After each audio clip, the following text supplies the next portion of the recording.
वह पथ क्या पथिक कुशलता क्या, जिस पथ में बिखरे शूल न हो, और नाविक की धैर्य कुशलता क्या, यदि धाराएं प्रतिकूल न हो। इसी कथन को चरित्रार्थ किया है बच्ची ने, जो पूर्णतः ग्रामीण परिवेश से है। जैसे आज इंग्लिश मीडियम का समय है, अंग्रेजी मीडियम में ही बच्चों को लोग पढ़ाते हैं और हिंदी मीडियम की तरफ लोगों का कम रुझान है।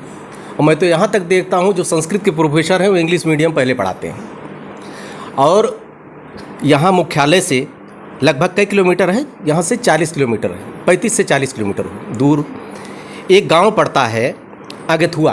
अगथुआ की रहने वाली ये बच्ची है और इसने दिल्ली टीजीटी इस साल क्लियर किया है साइंस ग्रुप से, और साथ ही यूपी ट्रिपल सी भी क्लियर किया है, एक साथ दोनों को क्लियर किया है। आपसे मैं जानना चाहूँगा बेटा, इसका नाम है वत्सला उपाध्याय।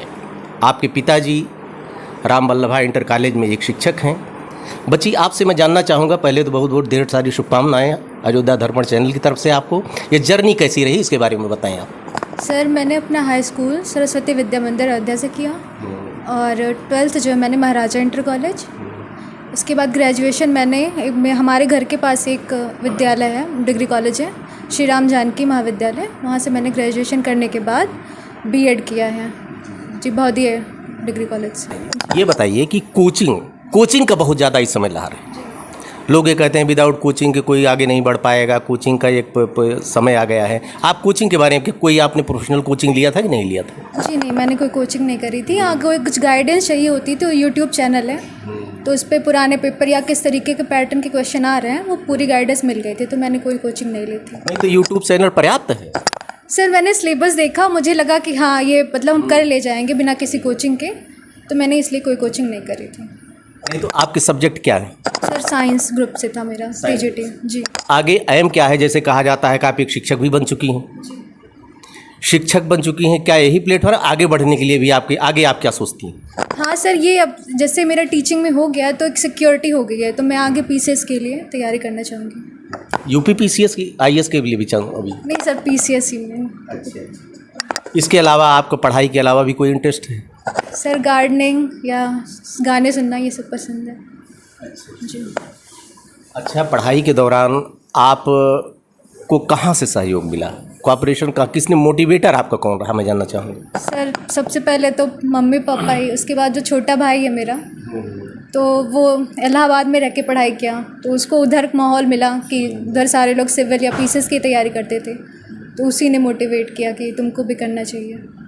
कितने भाई और बहन हैं आप? सर, मैं सबसे बड़ी हूँ और 2 छोटे भाई हैं। देखिए, सबसे बड़ी बहन है, प्रेरणा लेना चाहिए भाइयों को और भी लोगों को जितने हो हैं कि देखिए बच्चियों के बारे में जो एक मिथक रखा जाता है, लोग एक समाज की, आज बच्ची है, इसने शुरुआत किया है, क्वालिफाई किया है इसने, एक सम्मानित नौकरी अध्यापक की, वो भी दिल्ली में। कैसे पता जीएस को कैसे कवर करती है? जीएस एक पेपर आता है, जीएस कैसे आप कवर किया आपने? सर, मैंने 1-2 अटेम्प्ट पीसीएस के दिए थे, तो उसके लिए मैंने जीएस पढ़ा था, तो घटना चक्र वगैरह की जो करंट की बुक आती थी या घटना चक्र के क्वेश्चन, मतलब पूरी बुक आती है, उसमें पीसीएस के सारे क्वेश्चन दिए होते हैं।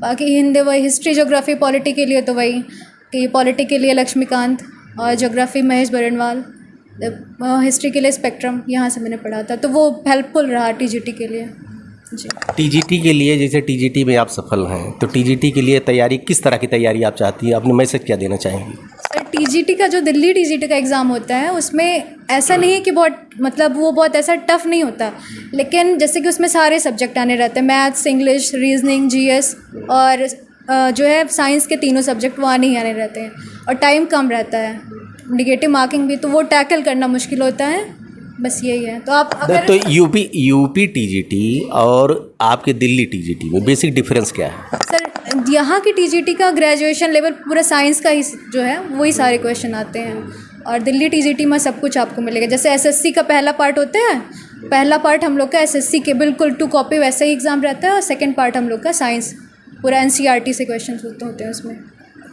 मीडियम का कितना असर होता है? कंपटीशन आपने दिया है कि मीडियम को, जैसे कि हिंदी मीडियम, इंग्लिश मीडियम का, इसका बहुत लोग चर्चा करते हैं, मैंने सुना है कि इंग्लिश मीडियम में ज़्यादा से सामग्री उपलब्ध हैं, हिंदी में कम है, इस पे आप क्या कहना चाहेंगे? हाँ सर, ये तो सही है कि इंग्लिश मीडियम में सामग्री ज़्यादा है और हम लोग का हिंदी मीडियम ही रहा है, तो हिंदी मीडियम अब अगर एग्ज़ाम के सेंस से देखें तो उतना शायद रिलेवेंट हम लोग को जो है सोर्स कम मिलते हैं, तो मुझे तो यही लगता है कि हाँ, आपको इंग्लिश मीडियम पे भी धीरे धीरे पकड़ बनानी पड़ेगी। आप हिंदी मीडियम में पढ़िए, लेकिन हिंदी जो इंग्लिश मीडियम के मैटर वैटर हैं, आप उस पर भी ध्यान दीजिए।